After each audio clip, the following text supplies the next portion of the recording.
Сайн байна уу? Learn English with Lemonade англи хичээл эхэлж байна. Өнөөдөр бид нэр хичээлээр элстэй ерөнхий шалгалтын 2025 оны англи хэлний A хувилбарын 2 дугаар хэсэг vocabulary үгсийн санг хамтдаа ажиллах болно.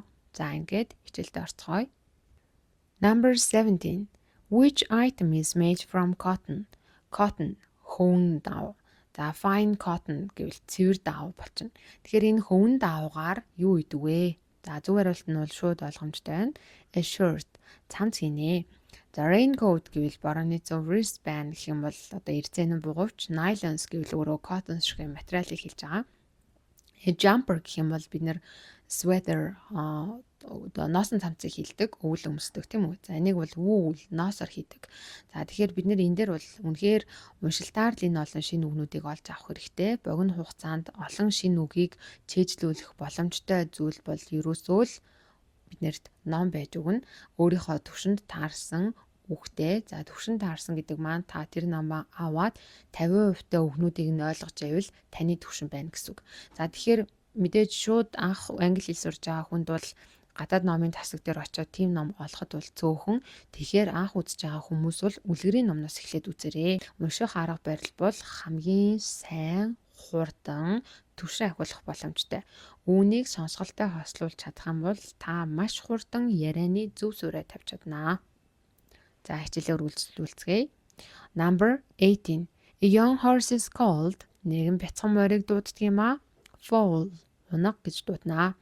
За fawn гэхээр бид нарын мэдих бэмби янзгай хэлдэг. Kid гэвэл хүүхэд, cub гэвэл багада сүүн тижээлтэн байснаа том болоод мах эдчтэн болдог бүх амьтдын үр төлөг хэлдэг. Жишээлбэл баавгай, чон, үнэг, зэрэг багада сүүн тижээлтэн байгаа том болоод мах эдчтэн болдог амьтад бол үр төлөв нь cub болно. За энэ дээр lamb бигийн дуудахгүй уншина, хурган хэлнэ. За дараах нь number 19. As something is a part of the building whereas a vehicle is kept. Vehicle гэхээр бидний мэдих машин, техник, бүх төрлийн машин бол vehicle-д ордог. За тэгэхээр эндээс харах юм бол garage байж болж байна. Garage-ийг буюу барилгын машин хадгалдаг хэсгийг бид нэр garage гэж хэлнэ. За patio гэхээр зургийг энэ дээр харуулъя. Garden цэцэрлэг. За shade мөн зургийг харуулъя. Concrete гэхээр блок юм уу тул материалыг хэлээд байгаа. Тэгэхээр энэ дээр бас зургийг оруулъя. Яа дараах нь number 20. Name the means of a transport from the part which is a cockpit. Cockpit гэж урдлынх нь хэсгийг нэрлэдэг transport тээврийн хэрэгслийг олоорой. За coach гэхээр энэ төрлийн автобусыг хэлнэ. Aircraft гэвэл онгоц, caravan гэхээр за энэ дээр зургийг оруулъя. Train гэвэл бид нар мэднэ. Галт хэрэг тийм үү? За ferry гэхээр за бас зургийг оруулъя. Бидний мэдэх хөлөг онгоц. Тэгэхээр энэ бол зөв хариулт нь B байх нэ. Number 21. As someone uses a computer or a smartphone to commit crimes. Commit гэхээр гүйцэтгэх нь, crime гэвэл гэмт хэрэг.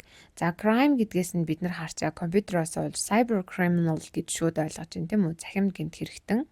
За тэгвэл бусад үгнүүдийг нэгнээс нь орчуулъя.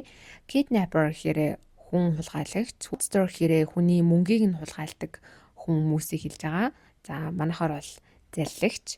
Vandal гэхээр энэ бол юмын эд зүйлсийг гэмтээдэг хүн буюу сүтгэвч. Mugger гэхээр хүний хөрөнгийг хулгайлдаг, сим хулгайлж байгаа хүмүүсийг хэлээд байгаа. Fraudsters ялгаатай нэг юм бол нэг нь бол хэлж аавна, нэг нь худлаа айлж, нэг нь хэлэхгүй аавна, нэг нь худлаа айлж аавна тийм үү? Тэрүүгээр ялгаатай ах нэ. За тэгэхээр энэ дээр зөв хариулт нь бол E байж ах нэ. За дараагийнх нь 22. As soon as Lydia and I met. As soon as гэвэл тэгмэгц, ингэмэгц. Lydia бид хоёр уулзмагцаа. We knew бид мэдсэн юм аа. We are going to get blank well. Бид нэр сайн тийм юм болно гэж. We're going to гэдээ ороод ирвэл ирээдүйд цаг дээр тэгн ингэн гэсэн утгаар илэрхийлдэг. За тэгэхээр энэ дээр бол зөв хариулт нь бол get on. Дотносон нийлнэ гэсэн утгатай. Бид нар бол сайн найзууд болно гэдгээ мэдчихсэн юм аа. За дараах нь 23. It was sunny and hot.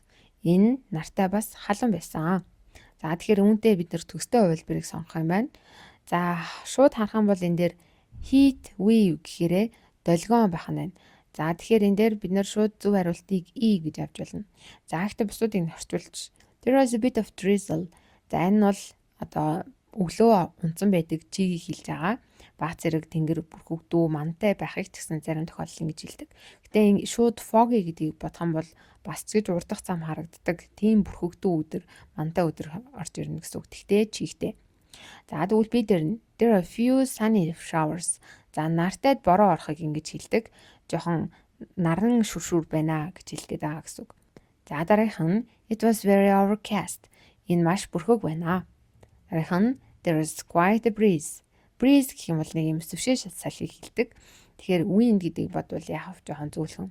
Тэгэхээр энэ бол жохон тийм зэрүүтэн салхитай байна. За дараах нь 24. It is easy to get around. Get around буюу одоо эргэн тойрноороо зугаалах, аялахыг хэлж байгаа гэсэн үг. Одоо би шинэ хотод очиж үзлээ гэхэд тэр ойр хаваараа бол гарах ч юм уу, шинэ газар нүүлээ гэхээр нэг эргэн тойрондоо юу байна маяг гэж ингэж харах, наашаа цаашаа явах гэдэг хэлнэ гэсэн үг. Заавал шинэ газар байх албагүй те. Ер нь бол нийтдээ л наашаа цаашаа явах гэсэн утгатай. Энэ бол наашаа цаашаа явахад их амархан. Public transport is excellent. Нийтийн тээвэр бол үнэхээр гайхалтай.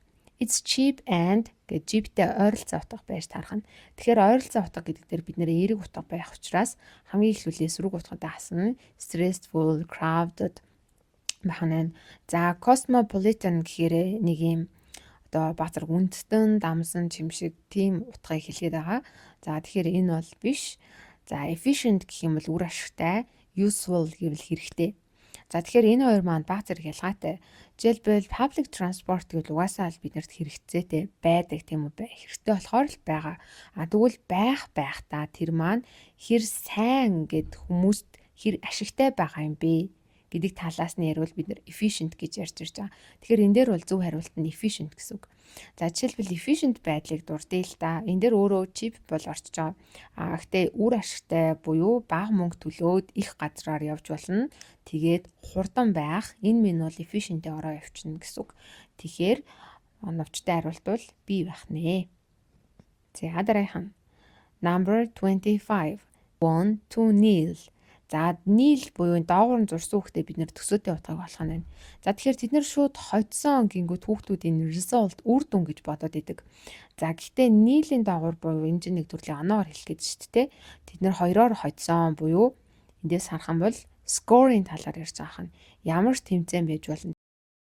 За ангид бүгдээрээ task 2 2 дугаар давхар руугаа орцгоё.